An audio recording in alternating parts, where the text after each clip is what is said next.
As one family, let us begin our celebration with our act of faith in the name of the Father, and of the Son, and of the Holy Spirit. Amen. The grace of our Lord Jesus Christ, and the love of God, and the communion of the Holy Spirit be with you all. And with your spirit. My dear friends, let us acknowledge our sins and so prepare ourselves to celebrate these sacred mysteries.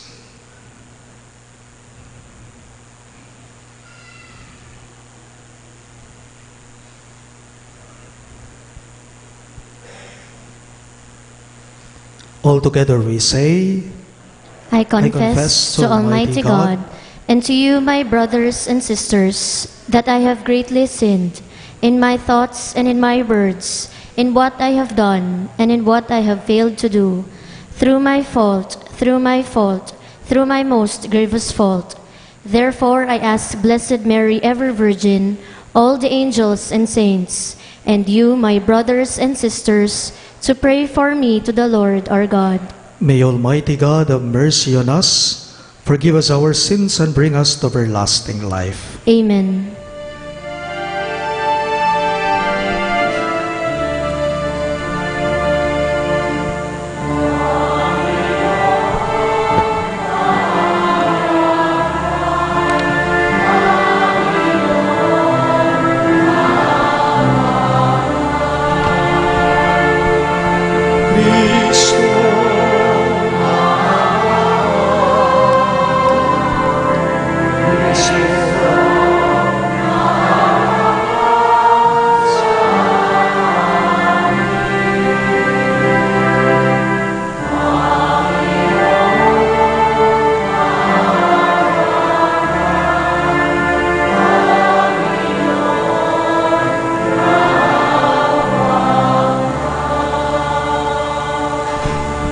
Gloria in excelsis Deo.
Let us pray.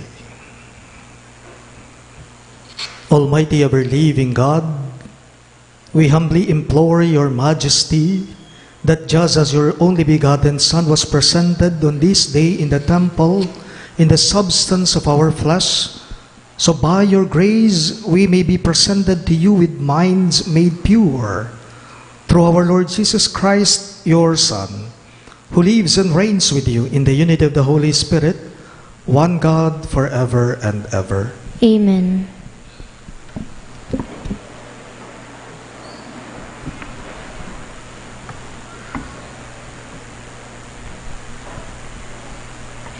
A reading from the book of the prophet Malachi. Thus says the Lord God, Lo, I am sending my messenger to prepare the way before me. And suddenly there will come to the temple the Lord whom you seek, and the messenger of the covenant whom you desire. Yes, he is coming, says the Lord of hosts. But who will endure the day of his coming? And who can stand when he appears? For he is like the refiner's fire, or like the fuller's lye. He will sit refining and purifying silver, and he will purify the sons of Levi, refining them like gold or like silver, that they may offer due sacrifice to the Lord.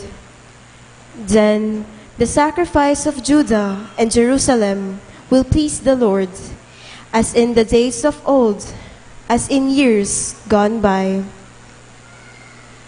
The words of the Lord. Thanks be to God.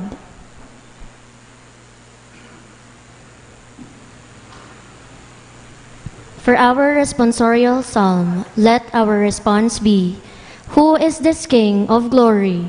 It is the Lord. Who is this King of glory? It is the Lord. Lift up, O gates, your lintels. Reach up your ancient portals, that the King of glory may come in. Who is this King of glory? It is the Lord. Who is this King of glory? The Lord strong and mighty, the Lord mighty in battle. Who is this King of glory? It is the Lord. Lift up, O gates, your lintels. Reach up your ancient portals, that the King of glory may come in.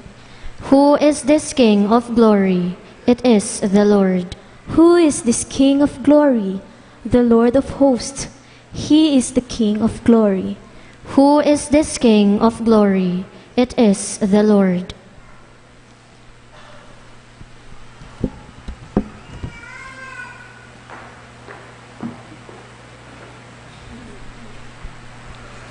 A reading from the letter to the Hebrews. Since the children share in blood and flesh, Jesus likewise shared in them, that through death he might destroy the one who has the power of death, that is, the devil, and free those who through fear of death had been subject to slavery all their life. Surely he did not help angels, but rather the descendants of Abraham. Therefore, he had to become like his brothers and sisters in every way, that he might be a merciful and faithful high priest before God to expiate the sins of the people. Because he himself was tested through what he suffered, he is able to help those who are being tested. The word of the Lord. Thanks be to God. We all rise to honor the Holy Gospel.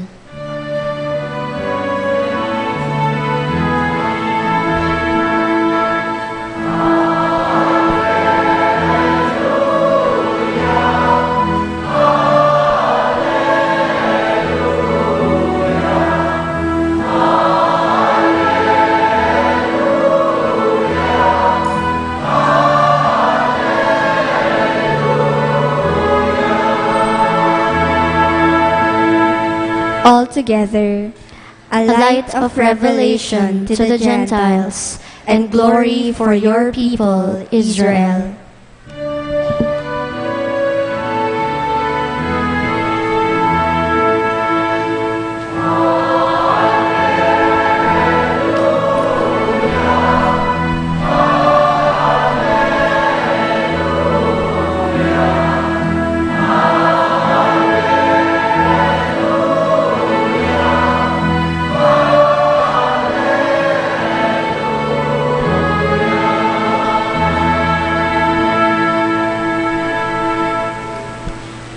The Lord be with you. And with your spirit, A reading from the Holy Gospel according to Saint Luke. glory to you, O Lord.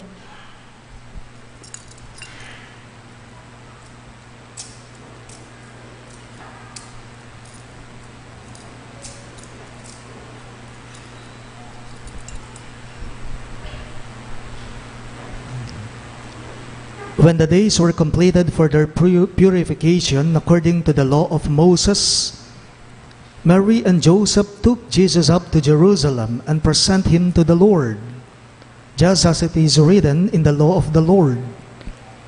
Every male that opens the womb shall be consecrated to the Lord, and to offer the sacrifice of a pair of turtle doves and 2 young pigeons, in accordance with the dictate in the law of the Lord.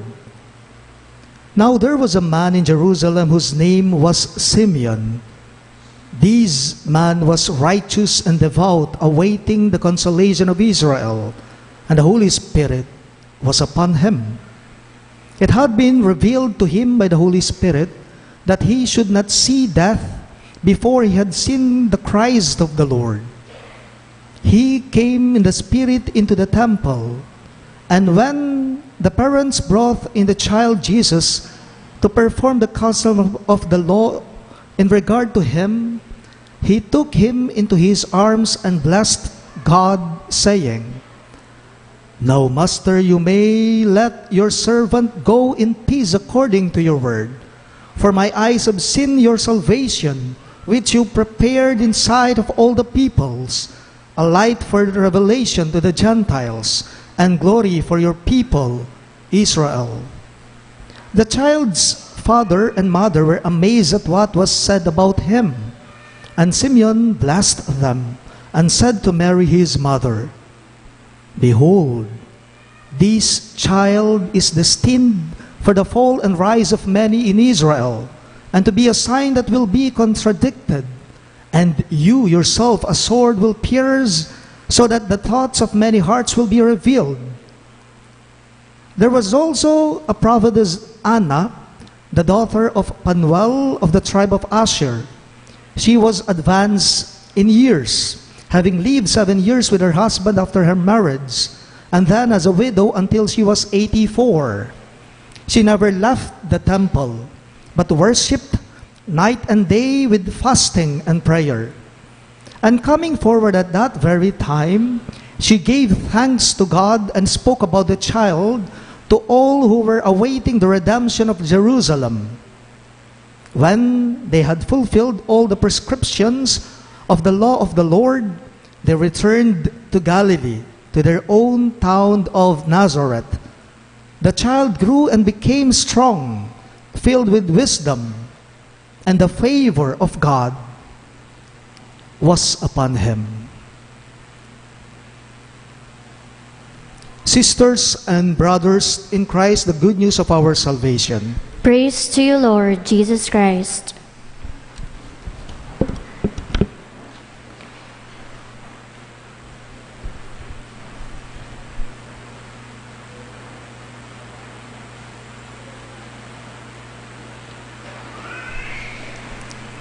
Magandang umaga po sa inyo lahat.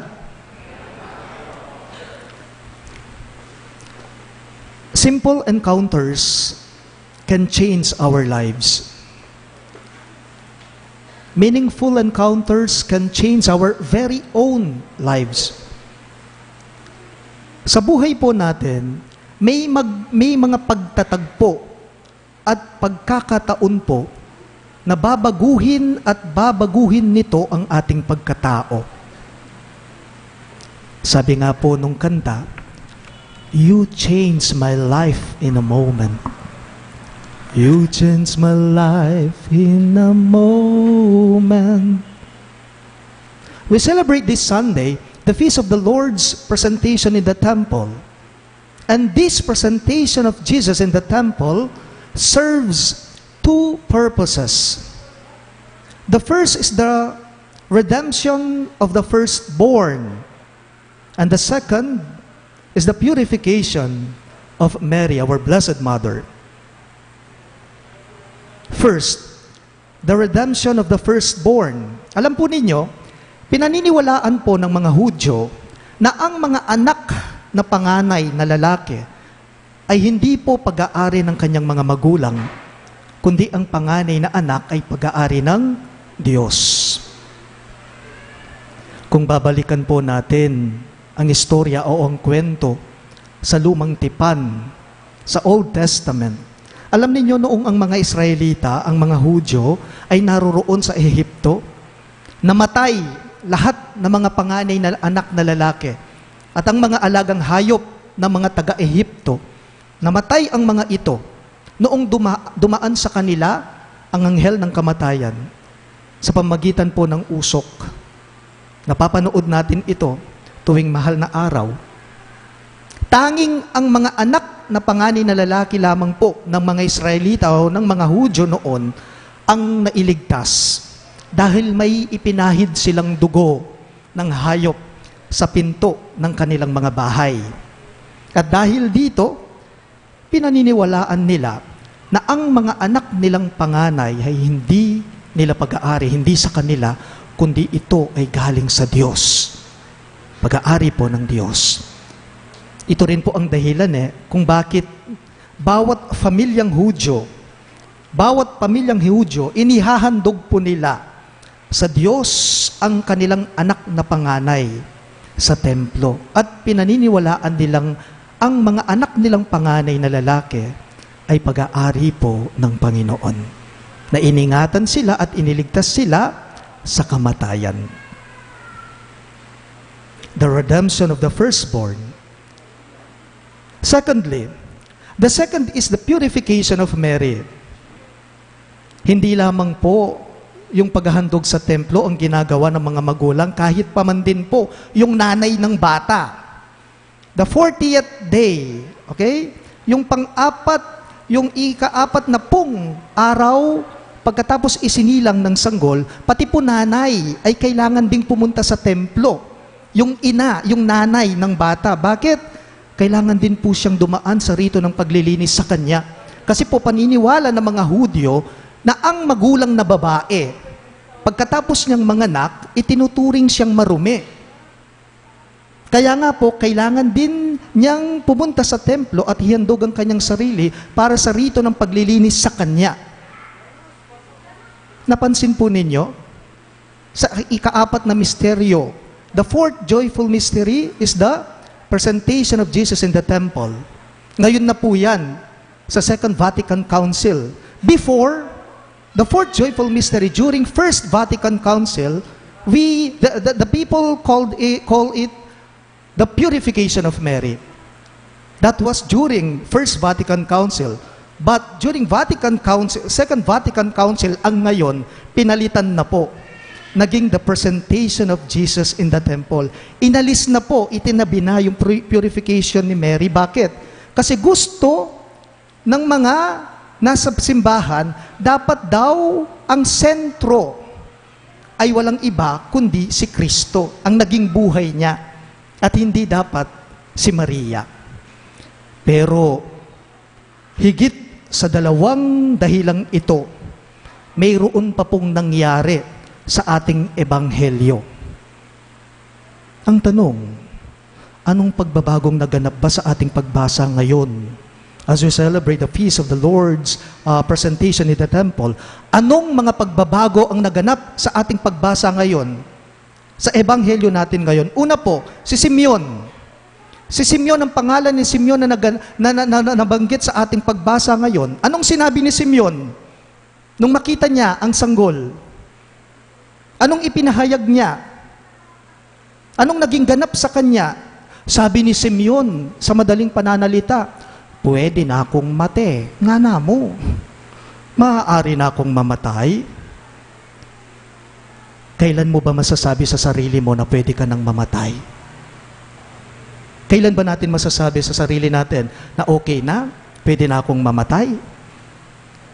Maaari mo daw sabihin sa sarili mo na pwede ka nang mamatay kapag ka lahat daw po ng mga ipinagdarasal mo ay naririyan na. Natupad na. Nganapin po ning meto nga pengari, karing kayang anak nga na, malyari na akong mate, uling ikayong kanakong anak, masalese na kong an pamibiyebye. Simeon said in the gospel, "Now, Master, you may let your servant go in peace according to your word. For my eyes have seen your salvation, which you have prepared in the sight of all the peoples, a light to reveal you to the Gentiles, and glory for your people Israel." Sa simpleng pananalita, nga namong Simeon, pwede na akong mate. Maaari na akong mamatay kasi nakita ko na ang Mesiya. Nakita na ng mga mata ko ang Mesiya.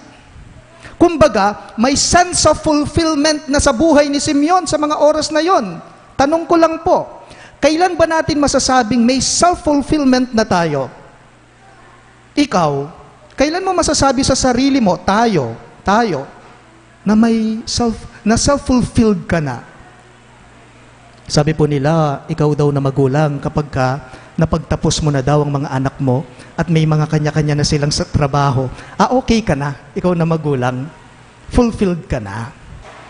Sa simpleng meron ka sa buhay mo, ikaw ngayon, sa simpleng meron ka, nakakaraos ka, masaya ka, fulfilled ka na, okay ka na. Nakakatulong ka sa simbahan o sa komunidad ninyo, may sense of fulfillment sa'yo, okay na.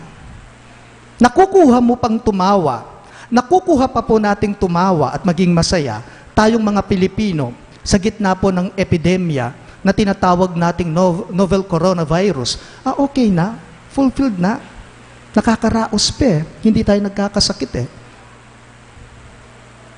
Si Simeon, naramdaman niya sa puso niya na fulfilled na siya nang makita niya ang Mesiya. Kaya nga't sinabi niya, okay na ako. Pwede na akong mamatay, magpahinga, sabi niya. Tanong ko lang sa ating lahat, kailan mo ba masasabi sa sarili mo na ikaw, fulfilled ka na? Ikaw ang bahalang sumagot nito. Second, pangalawang pagbabagong naganap po sa ating ebanghelyo ngayon ay noong nagpasalamat po si Ana, si propetisa Ana sa ating ebanghelyo. Anna gave thanks to God and spoke about the child to all who were awaiting the redemption of Jerusalem.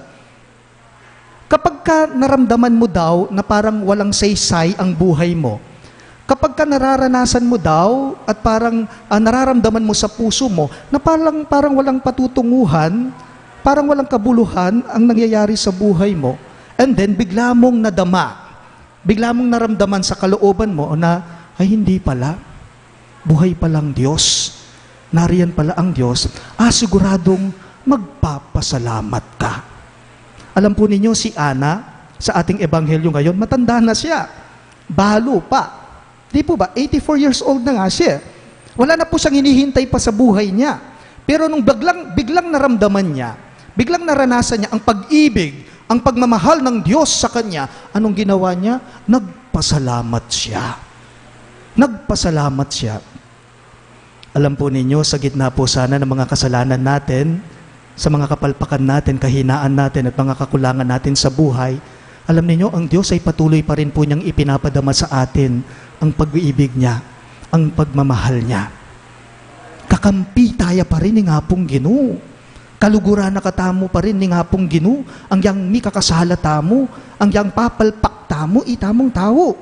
Kaya nga dapat na magpasalamat tayo sa Kanya tulad ni Ana. Be grateful like Prophet Ana. At ang huli po, ang pangatlong pagbabagong naganap sa ating ebanghelyo ay yung nangyari kina Jose at Maria. Inihahandog nila darawon day nga nakdaking templo. Okay? Nandoon sina Jose at Maria sa templo, pero anong ginawa nila? Inoffer nila ang lahat-lahat sa Diyos. The child's father and mother, the child's parents, were amazed at what was said about their child, about their son, about Jesus. Alam po ninyo, kapag may grasyang natatanggap tayo, siguradong mayroon din pong hinihingi sa atin ang Diyos mismo. Minsan po may nakausap ako, may nakakwentuhan ako. Among, alam mo, kinakabahan ako, sabi niya. Alam mo, kinakabahan ako, Among, sa tuwing tumatanggap ako ng maraming biyayang mula sa Diyos, kasi siguradong may ipinapagawa siya sa akin. Totoo ito, tintamong obligasyon. Kapag ka tumatanggap ka ng maraming biyaya, grasya sa buhay mo, siguradong may pinapagawa sa iyo ang Diyos. Ibalik mo. Napansin po ninyo, si Jose at Maria, may grasya silang tinanggap sa buhay nila, pero nakahanda din sila sa pupwedeng mangyari sa anak nila. Pero sa pamamagitan nitong biyayang tinanggap nila, naging matatag ang mag-asawa.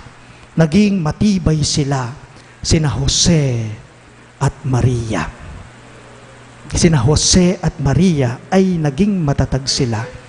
Tumibe kapi naman, potangi nga pong Ginoo at inyang pagawa keka, at pagkalubna keka ing grasyana.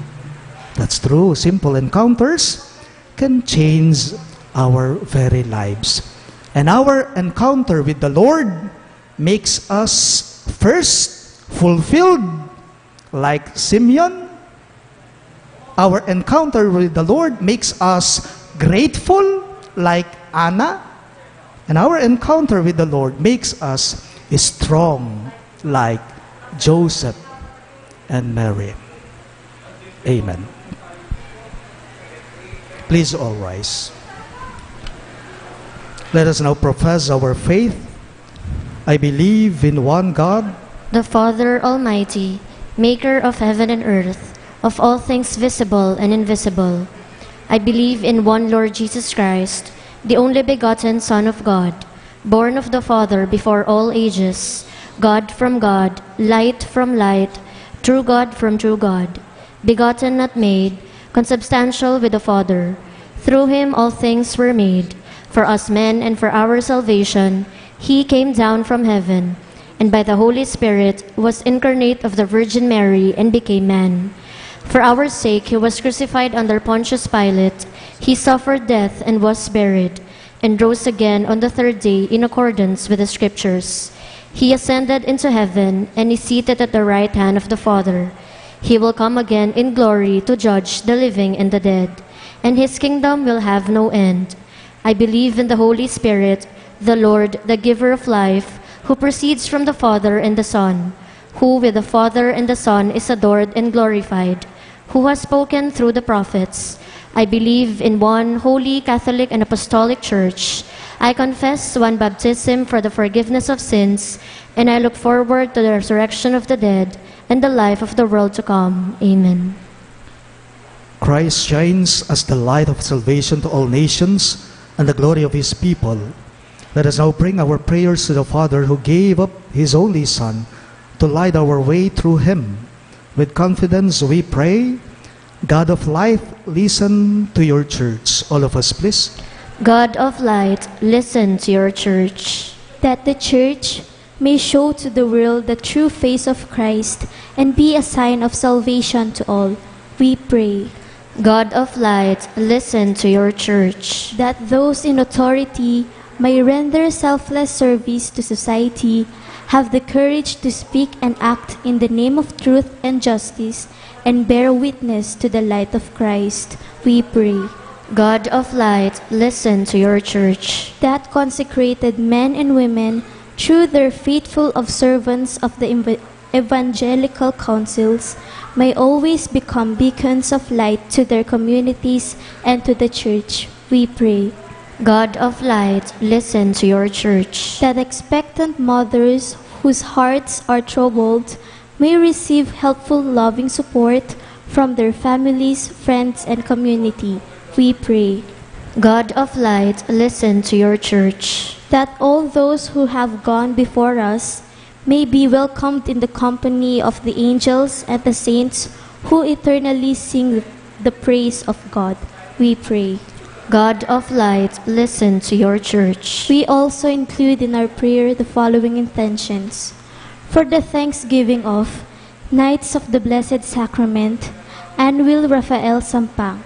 For the special intentions of Laila Abiyog, Paz Swing, Mary Manette Pineda, Baby Liam Samuel Cristales, Mr. and Mrs. Alvin Joseph Gamboa, the St. Jude Thaddeus Parish Pastoral Council, the St. Jude Village officers and homeowners. For the good health of Inez Sunga, Anita Teodin, Mark Herald Dalay, Alberto Lingat, Popoy Lingat, and all our sick relatives and friends. For the eternal repose of the souls of Norma, Maria Virginia, Marcelo, Dolores, Roman, Fernando Barameda, Aquilina Pineda, Ernesto Manag, Jenny Alejandro, Jovel and Onofre Alenio, Rosemary David, Natividad, Florencia Alex, Isabel Peltran, Cecilia Placino, RC and Irene Canlas, and all poor souls in purgatory, we pray. God of light, listen to your church. We now pray in silence for our personal intentions.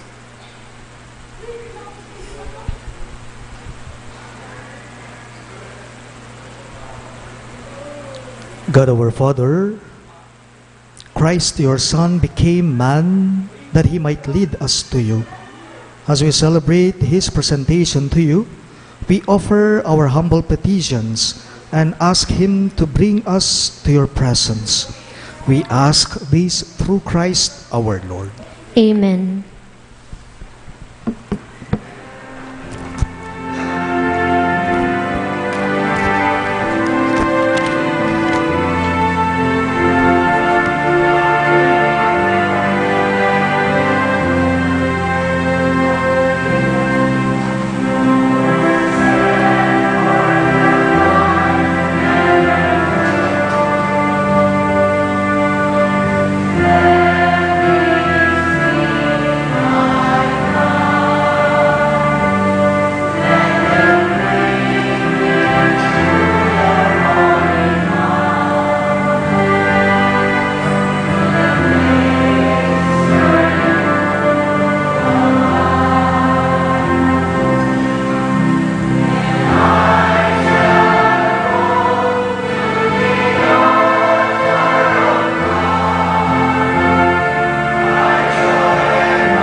We all rise for the incensing.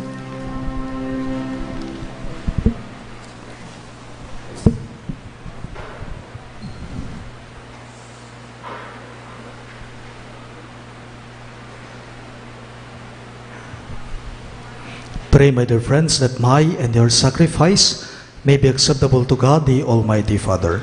May the Lord accept the sacrifice at your hands for the praise and glory of His name, for our good and the good of all His holy church. May the offering made with exaltation by your church be pleasing to you, O Lord, we pray, for you will that your only begotten Son be offered to you for the life of the world as the Lamb without blemish, we who lives and reigns forever and ever. Amen. The Lord be with you. And with your spirit, Lift up your hearts. we lift them up to the Lord. Let us give thanks to the Lord our God. It is right and just. It is truly right and just, our duty and our salvation, always and everywhere to give you thanks, Lord, Holy Father, Almighty and eternal God. For your co-eternal Son was presented on this day in the temple and revealed by the Spirit as the glory of Israel and light of the nations. And so we too go forth rejoicing to encounter your salvation, and with the angels and saints praise you, as without end we all acclaim.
You are indeed holy, O Lord, the fount of all holiness. Make holy, therefore, these gifts, we pray, by sending down your Spirit upon them like the dew fall, so that they may become for us the body and blood of our Lord Jesus Christ.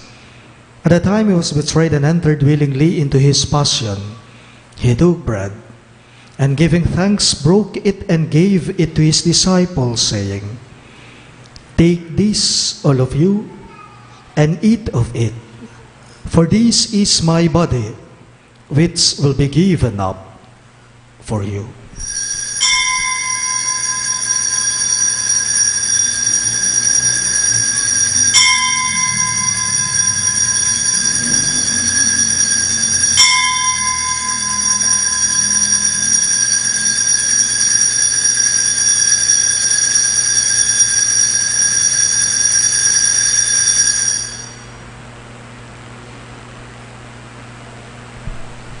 In a similar way, when supper was ended, he took the chalice, and once more giving thanks, he gave it to his disciples, saying, "Take this, all of you, and drink from it.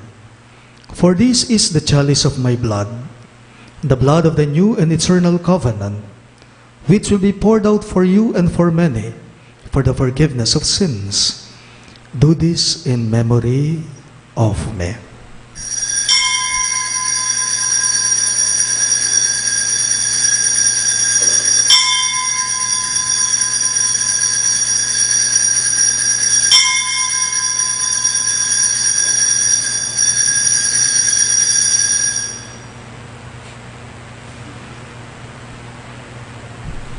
The mystery of faith.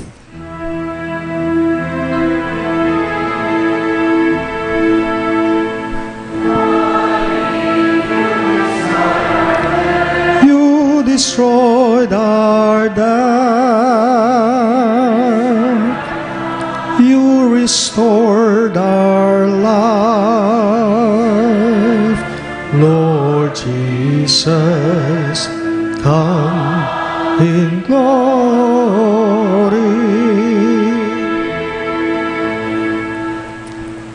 Therefore, as we celebrate the memorial of his death and resurrection, we offer you, Lord, the bread of life and the chalice of salvation, giving thanks that you have held us worthy to be in your presence and minister to you.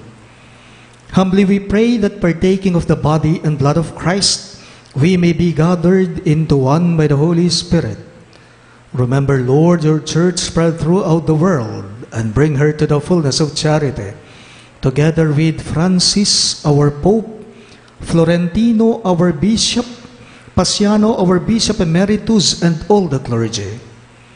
Remember your servants, Norma and Ernesto, whom you have called from this world to yourself. Grant that they who are united with your Son in a death like his may also be one with him in his resurrection. Remember also our brothers and sisters who have fallen asleep in the hope of the resurrection, and all who have died in your mercy. Welcome them into the light of your face. Have mercy on us all, we pray, that with the Blessed Virgin Mary, Mother of God, with Saint Joseph, her most chaste spouse, with the blessed apostles, Saint Jude Thaddeus, our patron saint, and all the saints who have pleased you throughout the ages, we may merit to be co-heirs to eternal life, and may praise and glorify you through your Son, Jesus Christ. Through him, with him, and in him, in the unity of the Holy Spirit, all glory and honor is yours, Almighty Father, forever and ever.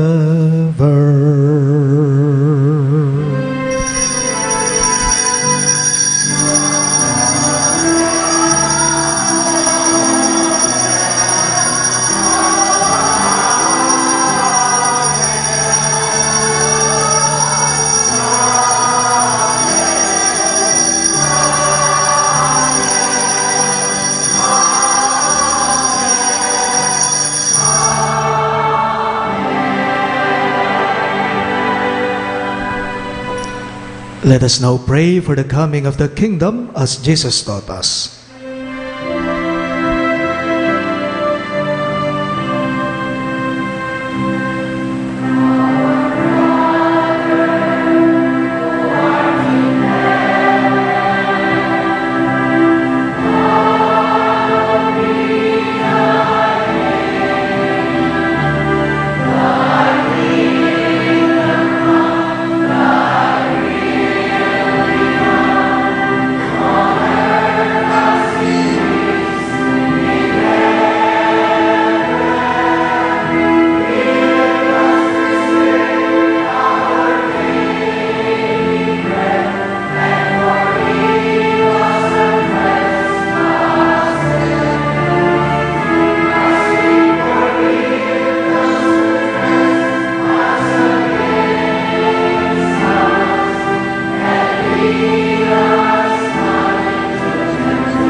Deliver us, Lord, we pray, from every evil.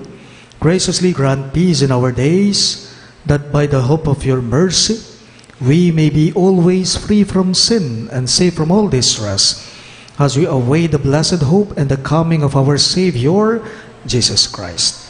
For the kingdom, the power, and the glory are yours, now and forever. Lord Jesus Christ, who said to your apostles, "Peace I leave you, my peace I give you," look not on our sins, but on the faith of your church, and graciously grant her peace and unity in accordance with your will, who live and reign forever and ever. Amen. The peace of the Lord be with all you always. and with your spirit. Let us offer each other the sign of peace. Peace with you.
Behold Christ Jesus our Lord. He is the Lamb of God who takes away the sins of the world. Happy are those who are called to his supper. Lord, I am not worthy that you should enter under my roof, but only say the word, and my soul shall be healed.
May we request everyone to please kneel, and let us all together pray the Oratio Imperata.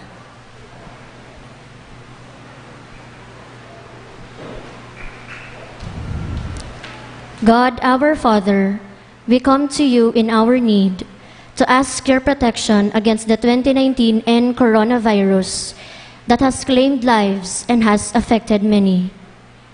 We pray for your grace for the people tasked with studying the nature and cause of this virus and its disease, and of stemming the tide of its transmission. Guide the hands and minds of medical experts that they may minister to the sick with competence and compassion, and of those government and private agencies that must find cure and solution to this epidemic. We pray for those afflicted. May they be restored to health soon. Grant us the grace to work for the good of all and to help those in need. Grant this through our Lord Jesus Christ, your Son, who lives and reigns with you in the unity of the Holy Spirit, God, forever and ever. Amen. Mary, help of all Christians, pray for us. Saint Raphael the Archangel, pray for us. Saint Roch, pray for us. Saint Lorenzo Ruiz, pray for us. Saint Pedro Calungsod, pray for us.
Let us pray.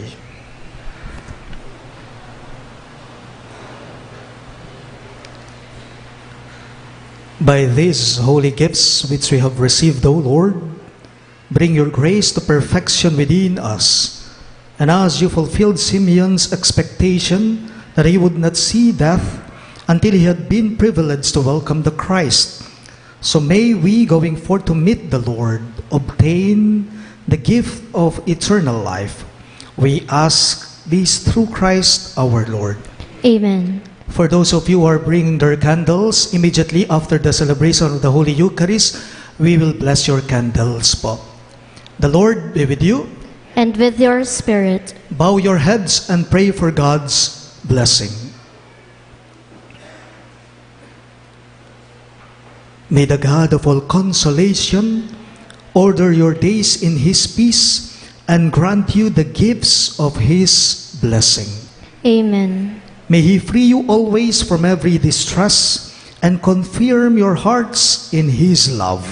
Amen. So that on this life's journey, you may be effective in good works, rich in the gifts of hope, faith, and charity, and may come happily to eternal life. Amen. And may the Almighty God bless you, the Father, and the Son, and the Holy Spirit.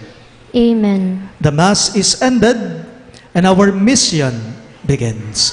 Thanks be to God.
Pakisindihan po.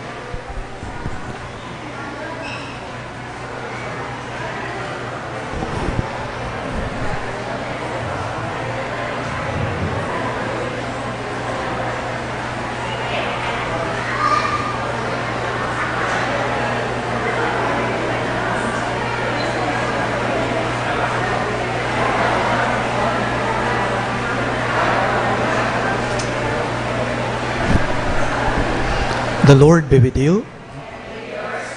Let us pray.